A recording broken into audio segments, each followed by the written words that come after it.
შთამბეჭ დავი პრეზენტაცია მოაწყო ბატონმა ნიკა მელიამ და გულწრფელად გეუბნებით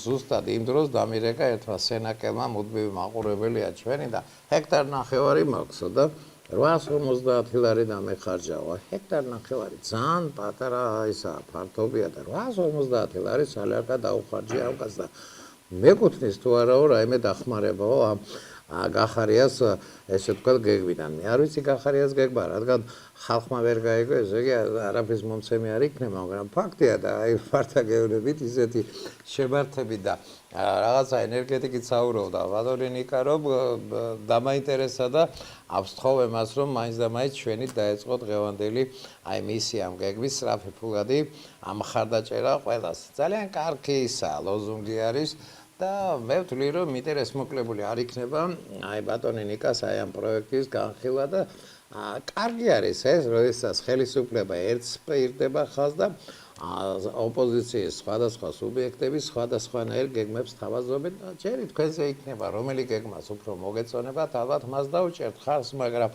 ფაქტი არის მთავარი რომ დღეს ყველა აცნობიერებს რომ რაღაცა რეალური დახმარება ჭირდება საქართველოს მოსახლეობას და მადლობა ნიკა რომ გვესტუმრე გულწრფელად გეუბნები და ეთერს გითმობ ეს კარგი იდეაა რომ ეს მომეწონა რომ 18 წლის ზემოთ ყველა მოქალაქემ 1000 ლარი უნდა მიიღოსო ყველა ბავშვმა კი 500 ლარი ბავშვებზე არავინ არ ფიქრობს ახსნით მოგესალმებით მადლობა მოცემულ შესაძლებლობისთვის თქვენი ფორმატი იძლევა გაცილებით მეტ შესაძლებლობას და საშუალებას კარგად ავხსნათ სად გავართ დეპოში ვართ კი ვხედავთ თა რა გვინდა მოდით და რატომ შინაურული გარემო არის და დიდი მაგიდა გვაქვს ხო არა დამახასიათებელი კარგი გაგებით ტელევიზიისთვის და ხშირად სათქმას უფრო გასაგებად ამბობს თქვენი სტუმარი გავიდა თუ არა ბატონო დავით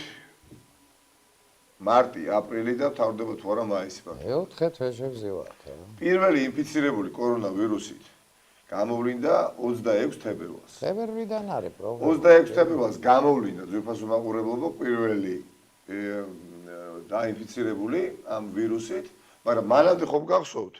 უკვე ზარდი იყო, შიშები პრაქტიკულად საკანონმდებლო მდგომარეობა არ იყო ჯერ გამოცხადებული, მაგრამ ხალხში იყო პანიკის ნიშნები და აი როგორც კი გამოვლინდა პირველი, იფეთქა მერე და გახსოვთ მალევე მოყვა საკანონმდებლო მდგომარეობა, ხო და სოფლიოს ჯანდაცვის ორგანიზაციას მანამდე ხონდა უკვე გამოცხადებული ეს ვირუსი პანდემიად. ზამთარი იყო, ზამთარი დამთავრდა. დაიწყო გაზაფხული, ხო, მარტი, აპრილი, მაისში ვართ, მაისიც მთავრდება და ზაფხულში შევდივართ და არანაირი დახმარება არ არის. ხალხო, მარტივად არანაირი დახმარება არ არის რა. იბტობ კი არა რომ ხო ადვილი გადასამოწმებელია. ხო უბრალოდ თქვენ მეზობლებს კითხავთ, თქვენ თავზე ხომ საუკეთესოდ ხვდებით რომ არანაირი დახმარება არ მიგიღიათ. სახელმწიფოსგან. მოდით ერთი წამი თავი დავანებოთ ხელისუფლებას სახელმწიფოსგან არ მიუღიათ ბატონო დავით არანაირი დახმარება.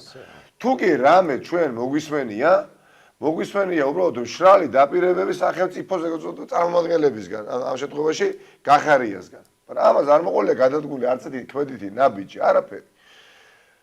მაგრამ ახლა უკვე ყველა ზღვარს გადაცდენილი არის გაჭირვება, აი რუბიკოს გადაცდა და თუ გაჭირვება სადმე არსებობს, ამას გაჭირვებას აღარ ქვია. ხახნო ეს აღარ დღეს ვთქვი რომ ცხოვრება არ ქვია იმას, რაც ჩვენ ვიხილეთ და რაც თქვენ იცით ჩემზე კარგად შესაძლებელია, იმიტომ რომ ბევრ ადამიანთან კარგად შეხება, ხო?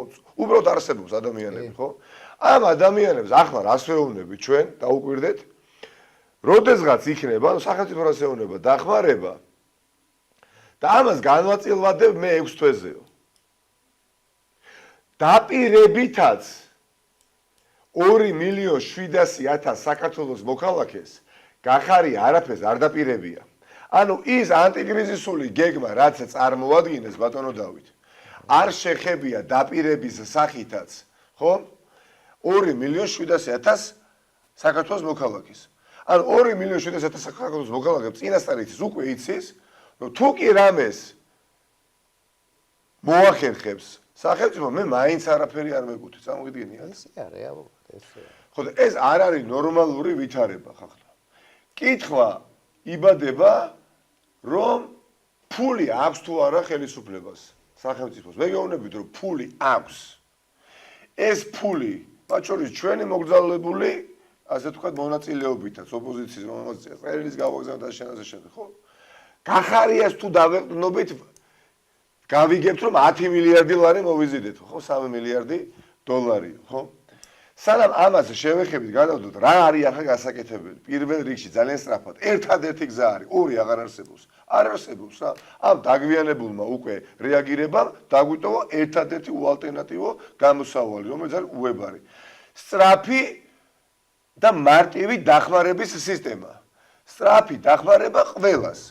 და ნაციონალური მოძრაობა გამოვედით ამ საყოველთაო ინტერესიდან, ვიმუშავეთ ჩვენ ბევრ ჩვენ კოლეგასთან ერთად, რეფორმატორთა გუნდთან ერთად და დავდეთ ეს ანტიკრიზისული გეგმა, რომლის მიხედვითაც თუ მართლა გვინდა რომ დავიძლიოთ ეს კრიზისი, თუ არ გვინდა დავძლიოთ კრიზისი, სხვა საკითხია. თუ გვინდა რომ უბრალოდ სული ამოძვრეს ხალხს, ამაზე შევთანხმდეთ და მაშინ აღარ გავაგრძელოთ საუბარი. ეს აღარ უნდა გავაკეთოთ რა. ყველა მოქალაქეს 1000 ლარი დაგვიანებით 4 თვეა გასული. ახლა უნდა მიეცეს და ყველა ბავშვს უნდა მიეცეს 500 ლარი. ყველა სრულწლოვანს, ანუ 18 წლის ზემოთ 1000 ლარი გარდა იმ ადამიანებისა, ვისაც უწევს დეკლარაციის შევსება. ანუ აქვს შემოსავალი 40000 ლარი და ზემოთ. და ნუ ბუნებრივია დიდრების გარდა, ხო? სოფლიოში ხუთი სახელმწიფოა ძვირფასო მაყურებლებო, რომელმაც და მათ შორის საქართველოა სამწუხაროდ ერთ-ერთი დახმარება განაწილვა 6 თვეზე. დანარჩენმა სახელმწიფოებმა მეტ-ნაკლებად სწრაფი რეაგირება მოახერხეს. და როგორ სახელმწიფოები? აიცნობას მოგცევ რა. სომხეთმა 208 დოლარი მისცა თითო კაცს. აი, მივდივართ იქამდე გავშალოთ ეს თემა. აი, მილიონი ნახევარი. ხუთი სახელმწიფო, რუსეთი, საქართველო, გვინეა და თუ არ ვცდები მონტენეგრო. ხუთი სახელმწიფო. რომელმაც განაწილვა 6 თვეზე. წარმოვიდგინეთ, ესე იგი, კრიზისი ხო დაიწყო თებერვალში. და ამ კრიზისის მოსახლეობის 50% შეხვდა ვალით. ყველა სტატისტიკური მონაცემების მაჩვენებელია. დანაზოგით მოსახლეობის მხოლოდ 5% შეხვდა. ანუ ვალებში ჩაეფლო ვიღაცა რეპეტიტორი იყო ბოლო 3 თვის განმავლობაში მოწაფე მასთან აღარ დადის. შესაბამისად ვალები დაედო და ასეთ ადამიანებს ყველაფრის ნაბიჯზე ხვდებით. ეხლა თვითდასაქმებულების სხვა პროფესიის ვეღარ მუშაობენ, დაუბრუნდათ ქირის ფული, ოჯახი გამოსაკვება, ასე შემდეგ, ხო? რას ეუბნებით ამ ხალხს, ახლა? არაფერს, თითქოს არ არსებობენ. ეხლა ნორმალურია ის ვითარება, როდესაც გამოდის გახარია პრემიერ-მინისტრი, ხო? ჩემთვის კიდევ ვთქვი, პრემიერ-მინისტრი მილიარდერის წარმომადგენელი გახარია და ამბობს, რომ სოციალურ დაუცველებს დავეხმარები თვეში 100 ლარითო. მომდენო 6 თვით როდის დაიწყებს კაცმა არ იცის და უწესებს ორ კრიტერიუმს ვიმეორებ გახარიამ თქვა სოციალურად დაუცველი სტატუსის მატარებლებს ბატონო დავით 100 ლარით დავეხმარებითო მაგრამ ორი კრიტერიუმი უნდა დაკმაყოფილდესო მათ ხედავ რა არის ორი კრიტერიუმი 65000 ქულა და ზემოთ უნდა კონდეს და 3 შვილი და ზემოთ ესე იგი სოციალური დაუცველი თუ კი არის არა 65000 ქულის მატარებელი. არამედ არის ოდნავ აცდენილი 65000, ხო რა, არ უჭირს? ან დაუშვათ არის 65000-მდე, ხო? და ყავს ორი ბავშვი. იმ 100 ლარსაც ვერ მიიღებს. ესე იგი, თვითდასაქმებულებს შემზე კარგად იცით რა უთხრა, ხო ხელისუფლება. ეს ყველაფერი რიტორიკის დონეზე. უთხრა რომ შენ თუ დამიმტკიცე, მოგცემ იმას, რასაც მოგცემ, ხო? 200 ლარსო, ხო არ გვეშლება, ხო? მაგრამ ნახეთ რა ხდება. და თუ აქუბარდია, დაკარგა სამსახური მთელი 4 თვის განმავლობაში. რაღაცნაირად კარგი, არ ვიცი, ჩაატარა ფოკუსი, მოიტანა ცნობა და მიცეს პირველი 200 ლარი. დაგვია ხო, კაცი ვალებში ჩაფოლი, აღარ იცის სული. ყველა ვალებში. აღარ იცის, ხო, მართლა ეს კერჩი უჭირავს, სული არ ამოძვრეს, ხო? მაგრამ მომდენო თვეს რაღაცა, აი 200 ლარიანი სამსახური იშოვა. ან 150 ლარიანი სამსახური. დამლაგებად დაიწყო მუშაობა. მორჩა გათავდა მომდენო 5 თვის განმავლობაში 200 ლარს აღარ აი შპაკური სლავ ეს არც ვიცოდი. ეს მეთქვენ? ანუ მაგალითისთვის, აი მოდით რა ვინ თვით დასაქმებული, რომელი აი სამსახური დაკარგული, აი რომელი პროფესია ავიღოთ რა. 200,000-ზე მეტმა კაცმა თბილისში დაკარგა. ნებისმიერი სამსახური დაკარგული ადამიანი თუ ნებსის ყუთში გაძვრება და რაიმე სახით თქვენ დაგიდასტურებთ, თუ თვით დასაქმებული იყო. ხო? 4 თვით დაგვიანებით წამოდიეთ. შე რამდენი აი რა ვალები გაქვს დაგროვებული უკვე წამოვიდენიათ, ხო? და ხასახებ თითქოს გიხარია, ხო? ვა, თუ ცნობა ვიშოვე 200 ლარს სახელმწიფო მოწეს ოქტომბრის ბოლომდე, ანუ ჯამში 1200 ლარს. მაგრამ პარალელურად ნახეთ, სამსახურის შორაზე რაღაც უნდა ვიფიქრო. იმიტომ რომ ამ 200 ლარს დავკარგავ და 200 ლარით რომ ვერ ვიცხოვრებ, ხო ფაქტი უნდა ვიშოვო და თუ ვიშოვე, სახელმწიფო აფიცარი რამდენი 1000 იქნება ეხა ესეთი. ამიტომ ჩემო ბატონებო რა, ეს არის უალტერნატივო გამოსავალი 10 მილიარდი თუ ხოთხვა ხელისუფლებამ მოვიზიდეო რა. არ შევიდეთ ამ დავუჯეროთ, დავუშვათ 10 მილიარდი ლარი და 3 მილიარდი დოლარი, ხო? 5 მილიარდი ლარი ბატონო დავით ამ 10 მილიარდიდან მიდის ბიზნესისთვის, ანუ კომერციული ბანკებისთვის, რომ მათ მერე სესხები გასცენ და საბანკო სექტორი არ ჩამოიშალოს. კარგით, 10 მილიარდიდან რომელიც თითქოს მოზიდული ყავს და დააჯერეს და საქართველოს რომ მოზიდული აქვს, მინდა მეც დავიჯერო, მაგალითად მოდით რა მივყვეთ. 5 მილიარდი თქვით საერთოდ. მეორე 5 მილიარდი როგორ ნაწილდება? 2 მილიარდი ლარი მეორე 5 მილიარდიდან ბიუჯეტში შეავსებს საგადასახადო შემოსავლების დანაკლის. ანუ საგადასახადო შემოსავლების დანაკლისი ხომ იქნება ეხლა, ხო? და ეს 2 მილიარდი უნდა მიემართოს იქით. დარჩა 3 მილიარდი ლარი. და ჩვენი აი ეს პროგრამა ზუსტად თავიდან ბოლომდე დაანგარიშებულია ჯდება 3 მილიარდი ლარი. სწრაფი დახმარების სახით. მაგრამ ხელისუფლება ნახეთ რას ამბობს? 3 მილიარდი ლარი მე პირდაპირ ინტერვენციისთვის მაქვს, მაგრამ ამას არ დავხარჯავ სწრაფი ინტერვენციისთვის და განვაწილვადებ 6 თვეზე. და ღობეყორეს მოდებულია, ხახტო, იქ რაღაცას ეუბნება, იმას დავასუბსიდირებ, ამას დავასუბსიდირებ და არანაირი ეფექტი ამას აღარ აქვს საერთოდ. დაგვიანებული როდესაც აკეთებ, მით უმეტეს, ხო? ბიჭო, მიეცი 500 ლარი ბაბს ოჯახში, რომლის ოჯახის მეპატრონიზაცია შეიათ ისედაც, ხო? უფროს მიეცი 1000 ლარი მოზრდილს, ხო? და ოჯახში შეიძლება გამოვიდეს 3000 ლარი, ზოგს 4000 ლარი, ზოგს 3500 ლარი და თვითონ განკარგონ. საკუთარი შეხედულებისამებ, ხო მართალია.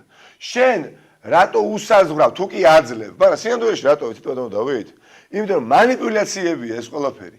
რომ თითქოს რაღაცა სიტყვების რახარუხი მოახდინოთ, რომ ვიღაცას ვეხმარებით, რაღაცას ვეხმარებით, მორჩაკა სინამდვილეში აფს არ ეხმარებიან. მაგრამ თუ კი გინდა შენ მართლა რეალურად დახმარება, აბატონო, ფული ხო გაქვს? 3 მილიარდი ლარია საჭირო ამისათვის. ეს თანხა არსებობს. ბიუჯეტზე აღარ ვლაპარაკობ, ჩემო ბატონო დავით, რომელშიც შესაძლებელია შეკვეცა კიდე დამატებით ხარჯების, უამრავის, ხო?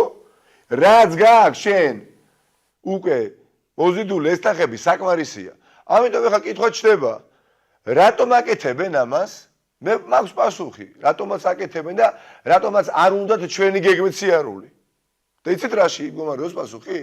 მათ განგებ უნდათ 6 თვეზე განაწილვადონ ის რაღაცა მიზერული დახმარება, რომ მაქსიმალურად ფიქრობენ მხოლოდ და მხოლოდ საარჩევნო პროცესის თვალსაზრისით და პრიზმაში, რომ იქნებ ამით დავაკავო და მოვიბა მაისი, მოვიბა ივნისი, მოვიბა ივლისი, აგვისტო, სექტემბრი, ოქტომბერი.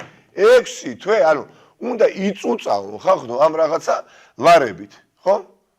და კაცი ვერ გაიგებს ვის რა დაეხმარეს. თუ სახელმწიფო ხარ და დახმარება გჭირდება, გიდეს ფული. არანორმალურად გაჭირებული ადამიანები ყავს აგერ მოსახლეობის სახით. 2,700,000 საქართველოს მოქალაქეს შენ უთხარი უარი დაპირების სახითაც კი. არასდროს ყურადღება არ მიაქცია, ხო?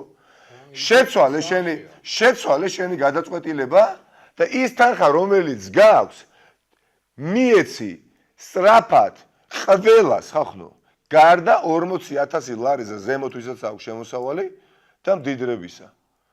ბავშვებს 500 ლარი, 1000 ლარი სრულწლოვანებს. დღეს გამოდის ძვირფასო მაყურებელო რომ ხელისუფლებამ უგულებელყო ისეთი საზოგადოებრივი ჯგუფები, როგორიც არის, არ ვიცი, პენსიონერი, დევნილი, სტუდენტი, სოციალურ დაუცველთა ძალიან დიდი ნაწილი, ეს ცინიზმია, რაც მე მოგიღებით. სოციალურ დაუცველებს რო ეუბნები, რომ კი დაგეხმარები, მაგრამ სამი შვილი უნდა ყავდესო. წარმოგიდგენიათ ეხლა? 68%-ს მე მგონი ორი შვილი ყავს საქართველოში. არა, სოციალურ დაუცველების საერთოდ სტატუსის მატარებელი რო ხარ, ეხლა რამდენად გაჭირებული ხარ, წარმოგიდგენიათ? 2015 წელს ბატონო დავით, სოფლიო ბანკმა თელს სოფლიოში ჩაატარა ყველა, მაშინ არ ჩაუტარებია. 2015 წელს ჩაატარა ბოლო აი ესეთი ფუნდამენტური კვლევა. და მათ შორის საქართველოს ჩატარდა. და რა დადგინდა, იცი? 69% არის ღარიბი საქართველოში. სოფლიო ბანკის მონაცემებით, თვითონ მაყურებელი. 2015-ში ჩატარდა ეს კვლევა, თელ სოფლიოში, მათ შორის საქართველოში, სიმართლისათვის უნდა ითქვას, 2015 წლის შემდეგ ეს კვლევა არ ჩატარებულა. 69%. ამ 69%-დან 42% არის ღატაკიო 2015-ში. ჯერ კიდევ ლარისი გაუფასურებული არისო. და ჯერ კიდევ მარწუხები ან სიდუქჭეს მოჭერილი ისე არ ხონდა იმ სიმძლავრით და იმ ტკივილით, როგორც დღეს არის, ხო? 5 წლის თავზე. დღეს ალბათ რო ჩაატაროს სოფლიო ბანკმა ანალოგიური კვლევა 69%-ის ნაცვლად იქნება 80%-ამდე. ჩანს რა იგი. მას შემდეგ არ ჩაუტარებიათ კვლევა სოფლიო ბანკმა ჩაატარა სხვადასხვა სოციოლოგიურმა ძალიან ავტორიტეტულმა კვლევით ორგანიზაციამ, როგორც არის ედისონი. აი რამდენიმე კვირითი ჩატარებული ედისონის კვლევა ხალხო ქვეყანაში რას გვეუბნება, ხო? მოსახლეობის 45% ამბობს. აი ჩვენი დედები, მამები, გარშემო მეზობლები ამბობენ, რომ საჭმლისთვის მეყოფა ფული მხოლოდ ერთ თვეზეო, ანუ ერთ თვეზე მას გაანგარიშებულიო, ამას ამბობს 45%. და 40% ამბობს, რომ ერთი თვიდან 3 თვემდეო. გამოგიდგენიათ? და მხოლოდ 7% ამბობს, რომ 6 თვის მაქვს საკმარისი რაღაცა თანხა. ეხლა 4 თვია უღრმესი კრიზისია, ხალხი სახში გამოკეტილია, კაცო. აი თითქოს სახში ყარები მიუკეტეთ და გარედან ჩავკეტეთ. და ამ ხალხს არაფერი. ეხლა სხვა რა გამოსავალია? ეს არ არის ის გეგმა, რომელიც ანტიკრიზისული, ასე ვთქვათ, საუკეთესო გამოსავალი უნდა იყოს ამ შექმნილ უძიმეს მდგომარეობაში. მე ვფიქრობ, უბრალოდ იმიტომ კი არა, რომ ჩვენი გეგმა, იმიტომ რომ კი არა, რომ ჩვენ ვიმუშავეთ და ახლა თქვენ გაცნობთ. ძალიან დაგვიანებულია ხალხი. დაგვიანებული აშკარა ჩანს, რომ დაგვიანებულია. კიდევ საუბარი იმაზე, რომ როდესღაც დავიწყებ და მე როცა დავიწყებ, იქიდან 6 თვეს გადავიანგარიშებ და 100 ლარს მოგცემ და 200 ლარს მივცემ, ისიც ძალიან მცირე ნაწილს, ხახნო. წარმოგიდგენიათ, ანუ სულ ეს თავიდან ბოლომდე ქართული ოცნების ეს რაღაცა რიტორიკული დახმარება და დაპირებები 600,000 ადამიანს შეეხო. წარმოგიდგენიათ, აი ამ სადაც ქვეყანაში სოფლიო ბანკი მეუბნება, რომ 69% არის ღარიბიო და კრიზისმა დაარტყა, მაგრამ რა დაარტყა, ხო? ეხლა ხელისუფლება გამოდის და აღიარებს მარტო 600,000 ადამიანს, კაცო, მეც არა. ჩვენს ქვეყანაში დასაქმებული არისო ვიღაცაზე რო გავიგებთ. უკვე აპრიორი ხო არ ვფიქრობ, რომ დასაქმებული რახან არის, რომ იმას ულხინს, ხახნო. 540,000 ადამიანს საქართველოში ვინც არის დასაქმებული, ხელფასი აქვს, ბატონო დავით, იცით თქვენ, 500 ლარი და ქვემოთ. 500 ლარი და, ანუ სამსახური აქვს, თითქოს. დილით იღვიძებს. რაღაცა სამუშაო შავი დაავადებული აქვს. მიდის სამსახურში, მოდის. თითქოს სამსახური აქვს, მაგრამ ხელფასი აქვს 500 ლარი და ქვემოთ. და ასეთი არის 540,000 ადამიანი. ახლა ეს ჩემთვის კატეგორია არის არანაკლებ გაჭირებული, ვიდრე სოციალურ დაუცველი. პირდაპირ გეუბნებით რა. 540 ლარი რა შეიძლება გიყოთ, კაცო? და კომუნალურ სარყოფის. და ამ ადამიანებზე ხო საერთოდ საუბარი არ არის. აი ამ დასაქმებულებსაც ჩვენი პროგრამით და ჩვენი გეგმით, ამ დასაქმებულ ადამიანებს, ჭყალებში დასაქმებულ ადამიანებსაც ეხება ეს დახმარება. ანუ ასეთ თითოეულ პირსაც აუცილებლად სახელმწიფო უნდა მისცეს 1000 ლარი. ნიკა, რეკლამაზე უნდა გავიდეთ, არ შემეძლია რა კითხვა, აი რა აშკარად სერიოზულად გიმუშავებთ ბიჭებსა და მაინტერესებს თანხები, აი შენ წეგან მოყევი, რომ 5 მილიარდი რომ აქეთა მხარე ესე იგი ბიზნესი მიღმა რო არის, იქიდან 3-იც კი ეყოფა ამასაო. ჩვენი არ გაიღებენ, აი არა, არ გაიღებენ, ამაზე ჩვენ ხა ხვალინდებით, არ აი გაიღებენ. მაინტერესებს რომ რეკლამის შემდგომის კი ბატონო, არ გაიღებენ ერთია, მაგრამ როგორია კაცო, ვიღაცა არ ვიცი ხო, არ სახელი და გვარი კონკრეტული ადამიანი არსებობს, უსმენს გახარიას, ხვდება მშიერი, ხშირ შემთხვევაში შეიძლება კომუნალური ასე თქვა, ესე გადასახდელი ფულიც კი არ ქონდეს და ის დაპირების დონეზე არაფერს არ თავაზობს ამას. აი ეგ დამირეკა სენაკიდან მერტი. ხო და გეუბნებით ბატონო ვერ გააგებინეს ქართული ოცნება თუ კი ვინმეს დაპირდა, თო დახმარება შევთანხმდეთ რა, არავის არ მიუღია. მხოლოდ ბლა ბლა ბლა მეტი არაფერი. 600-1000 ადამიანი აღიარა და ისეც უთხრა რომ 6 თვეზე მოგცემთო და ბოლოდან დავიწყე. პირობებით ერთი და კრიტერიუმები დაუწესა. ვიღაცას უთხრა ეს დამიმტკიცე, ვიღაცას უთხრა ის დამიმტკიცე, ვიღაცას უთხრა და შეგხედავ და მე დაგიხმარებიან და მოდი აი ამას დეტალურად ვისაუბროთ მეორე ბლოკში. აი იმის დრო არ არის ხახდო. ამის გარჩევის დრო აღარ არის. რეკლამაზე გამიში და ეს დავამატებ ნიკა 40 დღის წინ იმ ამერიკის პრეზიდენტმა $1200 დაურიგა. 40 დღის წინ მარტის ბოლოში დაარიგა. სერბეთში ბატონო დავით, ეხლა სერბეთი არ არის განვითარებული სახელმწიფოს რიგებში მყოფი სახელმწიფო.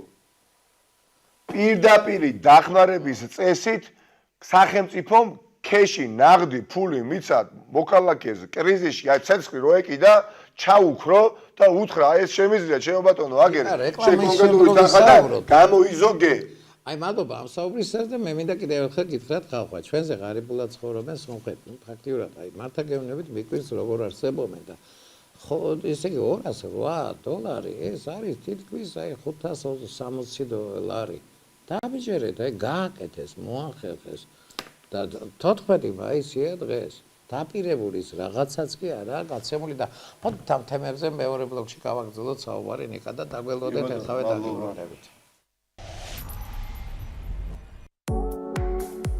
თმის მოვლის იტალიური